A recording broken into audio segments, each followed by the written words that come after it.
Ho yo everyone, welcome back to New Ranking. I'm Zodiac Arden, and today on Zodiac Reviews we are reviewing the Mission Impossible franchise. Well, off the record, I will admit that this is a franchise I have a lot of trouble with ranking, because I don't really think there's a bad movie in this franchise at all, whatsoever. So, and especially towards the top 4, I really think I'm gonna have a lot of trouble, but I will explain that later. For now, let's get into the ranking and hope you enjoy.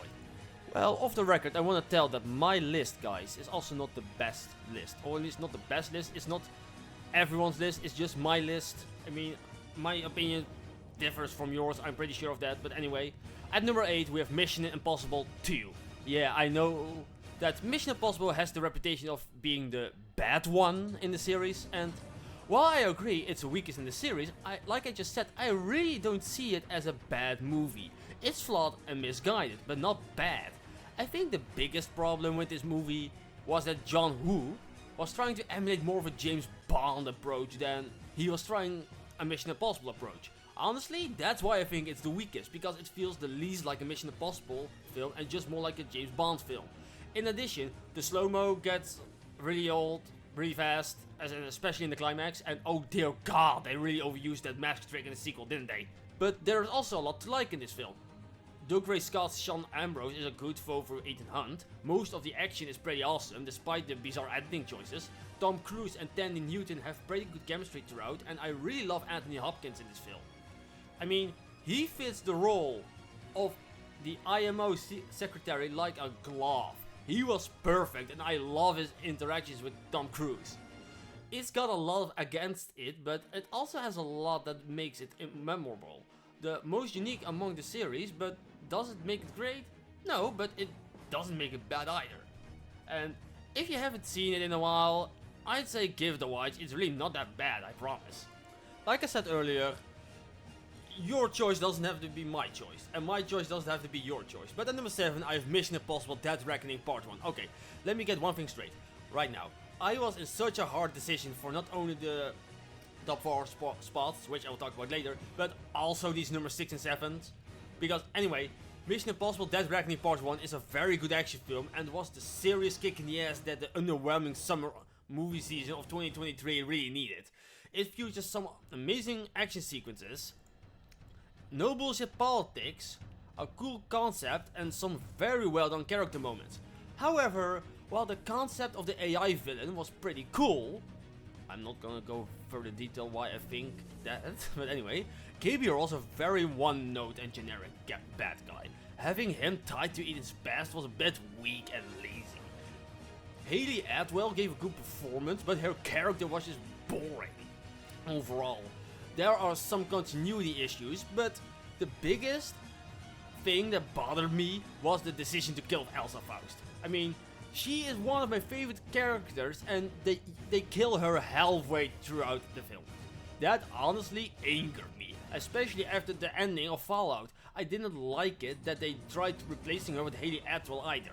Dead Reckoning Part 1 has its problems, especially for me, but it's still a fun kick-ass action movie that deserves to be seen on the biggest screen possible, if only for the action spectacle alone. Well, I probably just lost all my viewers and can throw my YouTube career down the kitchen sink, because number 6 is Mission Impossible Ghost Protocol. And for what I understand, based on a lot of people's rankings, this one is the fan favorite.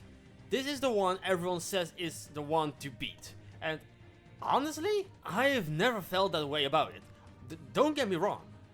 The action is outstandingly directed, the performances are great, the team dynamic is a lot of fun, and it's filled with a ton of memorable intense moments.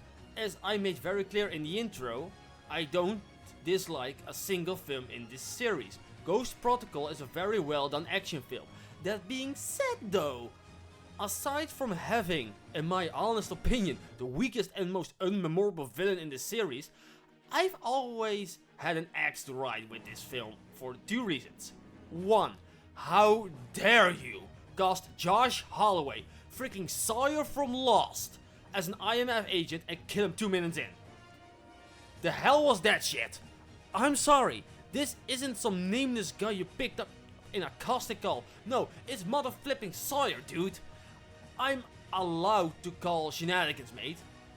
And yes, I understand this is a nitpick on my part, but if you're gonna cast an actor that badass in a badass action movie, you better show him that badass being the badass.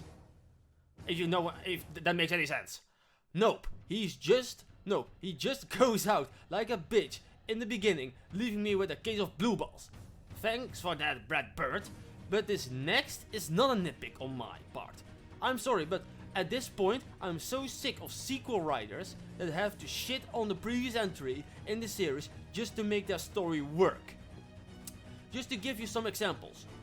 Men in Black 2 crapped all over the ending of Men in Black 1 just to bring back Tommy Lee Jones. Both Halloween 5 and Halloween Resurrection crapped all over Halloween 4 and H2O just to get Michael back in the game. Fast and the Furious, well, take your pick, they got that shit down to an art form at this point. And I'm sorry, but Ghost Protocol, despite all the cool stuff in it, crapped all over the third movie's ending by getting rid of Julia.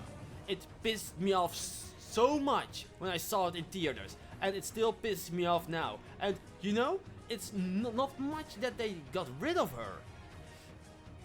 It's how they did it. You spent half of the movie thinking she's dead and saying, wow, that's pretty morbid and messed up. Thanks for that, by the way. But wait, at the end, they reveal she's still alive. Okay, but she is in hiding, so her entire life is ruined and fucked now. In what way are you making that better? It was so cheap and lazy from a writing standpoint. So much in fact that Christopher McCoy would later have to write this wrong in Mission Impossible Fallout by giving the audience a proper fucking closure and giving her a proper fucking send-off. You know, gee. It's almost like if you put in the damn effort, you can do these things and do them well. And maybe a solid Mission Impossible movie for what it is. But it was a very disappointing sequel in that regard, and it really bothers me that more don't call that shit out. Well guys, if the last entry didn't piss you guys off, I'm sure this will. Number 5, Mission Impossible, The Dead Reckoning, Part 2, Last Reckoning, how you want it called, I don't care. Look, don't get me wrong. I do hold this movie in a higher regard than the last 4 movies, or last couple of movies. But I won't deny that there were some elements in this movie that I think they could have done better. First of all, Gabriel is still a one-note villain who, even in this movie, doesn't get into his right to do anything. I mean, come on. His character did even less in this movie than in part 1. Grace still feels like a replacement for Elsa Faust and still adds almost nothing to the team except a little bit to the end. But that's felt more like plot armor, but you know, I digress. Don't get me wrong, Hayley Atwell still does a fine job in the role, but I don't feel that she is that useful at all. Bomb Clementine's character is even more useless since her character really adds nothing in both films except for keeping Benji alive at the end. And my biggest complaint about this movie is that they had the balls, they had the guts, they had the audacity to kill off Luther and the most dumb... I can't even put in words how dumb this way was. It's just as dumb as you can imagine. And especially when you think about the fact that Luther was here since the first movie. And I'm a little bit biased because Luther is my favorite character of the franchise, but you know, still. I'm sorry, but I call bullshit. But when this film gets something right, it gets it right. The action is awesome, the ending is at least satisfying, to say the least. The acting is great, the helicopter chase was good. We finally got to see the AI in action by taking control of all the nuclear arsenals of the big countries. I mean, I will piss myself. But my biggest praise for this movie is Simon Pegg as Benji. This was, in my opinion, and probably his best performance in the entire franchise since Rogue Nation. And all in all, this movie is a worthy closure for the franchise, and I only hope they will end it here. Just please stop here, please. Now guys, with these next 4 films, like I just said in the beginning, these were just the hardest for me to rank. Because I'm just gonna say it, all 4 of these movies are just 10 out of 10 action films for me. I'm that serious. But here is what I landed on. Well, you know, I can respect others' opinions, but it absolutely kills me to see this film toward the end and the bottom of so many Mission Impossible rankings. but I just can't help it. I adore this film. Not only does it feel the most like the show is based on, but it's the one movie in the series that prioritized tension and suspense over action. There is still some great action to be had here, especially in the climax, but focusing on the espionage aspects first and all the action second really helps give this film its own identity. Brian De Palma was suspense master, something he wholeheartedly proved with Carrie, and for my money, he was the perfect choice to bring this series to the big screen for the first time. I love how nail-biting some of the scenes are. That scene in the bar between Hunt and Kittredge is one of the best scenes in the entire franchise. The way the tension builds up as the conversation goes on is just glorious. It's a movie where you don't know who to trust and who to hate. The performances are great all around, the way they get through the missions with limited resources is fun as hell to watch, and the cast was just perfect. Tom Cruise, John Voight, Ving Rhames, Jean Reno, and let me just say, in any other movie, Kittredge would have been the obvious bad guy. But going with Jim Phelps, the main character from the original series, was a real ballsy move. And yes, a lot of people have called betrayal on this over the years, and I do get it. I can understand being a fan of that original show and not liking that. That being said, here is why I loved it. To all of you who watched that series and then saw this movie, yeah, you hated it, but be honest with yourselves. Did you see it coming? No? Exactly. That was the only twist they could have done that would have been obvious. If that would not have been obvious. Jeez. If the only person no fan of the original show would have suspected. And I love that De Palma, along with the writers David Koepp and Steve Zalian, had the balls to go that route. I also love how Jim killed Jack, Emilio Estevez's character himself, but at the end it's Jack's gadget that become his undoing. Hunt uses the glasses to expose him, and then uses the green light gun to kill him. I'm sorry, but I think the level of hate this movie has gotten in recent years is beyond unwarranted. As far as the spy thrillers goes, Mission Impossible was pretty much perfect. Number 3 we have Mission Impossible Fallout. Well, as much as I love that original film, I cannot deny that there are 3 movies I enjoyed more, but for very different reasons. Fallout was very much an adventurous endgame type of movie for the Mission Impossible franchise. It called back to all the previous entries in one way or another and accumulated in its glorious action-packed sequel that just gave us a kick in the ass every turn. For example, as stated earlier, there is actually a satisfying send-off for Ethan's wife in this film. Yeah, not gonna lie there. And yeah, where are you on that one, dipshit? It co-stars Vanessa Kirby as the White Widow, who coincidentally turns out to be the daughter of arms dealer Max from the first film. Solomon Lane, the villain of Rogue Nation, even comes back for some revenge against Ethan. These are just a few examples, but this movie isn't just a callback fest. No, the movie features pulse-pounding action, some of the best performances in the entire series, and, like all good Mission Impossible films, features nail-biting tension and suspense. I know I sound like a broken record talking about it right now, but those are 2 very essential elements in creating a great Mission Impossible movie, and this was no exception. Henry Cavill, the man, the legend, was absolutely perfect in this movie. He owned every scene he had and held his own against Tom Cruise very well. It was so cool seeing him playing an antagonist in this after seeing him play Superman for years. The movie is filled with tons of memorable action scenes, and the bedroom fight scene, the plane jump, the helicopter chase. Every action beat was brilliant, and both Cruise and Cavill performed each other with absolute precision. Rebecca Ferguson comes back to play Ilsa Faust, and she is every bit as badass as she was in Rogue Nation. I love the team dynamic, I love the callbacks, I love how fun the entire experience is overall. Fallout was, a perfect Mission Impossible sequel in every sense, and if I'm being honest, I wish it had ended here as it would have ended on an absolutely perfect note. Coming number 2 is Mission Impossible 3. Well, guys, Mission Impossible 3 was a more than satisfying course correction from the James Bond approach to Mission Impossible 2. Again, I don't hate that film, but it is the furthest removed from the series. And to be fair, the series needs to be put back on track. J.J. Abrams stepped in and not only brought back the feel of what a Mission Impossible movie should be, but set the standard and the status quo for films in the series from then on. This is a very personal story for Ethan Hunt, where his wife is taken by an arms dealer and he is assembling a team to retrieve her by the end. This film is white nickel tension and its finest, and the big part of that is due to inarguably one of the best villains of the series, Owen Damien, played by the late Philip Seymour Hoffman. This actor just stole the movie with his performance. I love how calm and collective he is. Even when he's interrogated or tortured, he doesn't need to scream every 5 seconds. He doesn't need to constantly punch things. He doesn't need to act annoyed at everything. No, Davian can act completely stoic and tell Ethan that he is gonna kill his wife in front of him, and you instantly believe him. That is how unbelievably perfect this performance was. Rest in peace, Mr. Hoffman, you're sorely missed.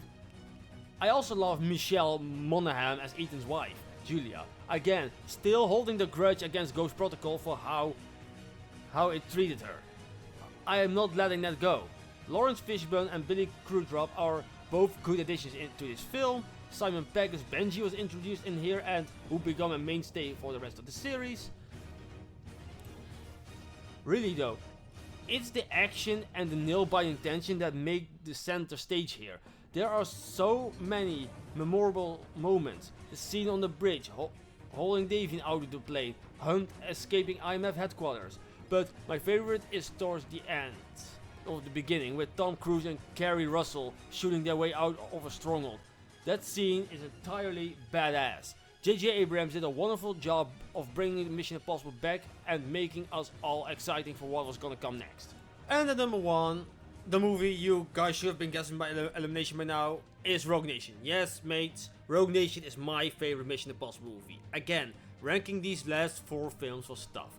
I adore all 4 of them, but here is why I landed on Rogue Nation being my favorite of the franchise.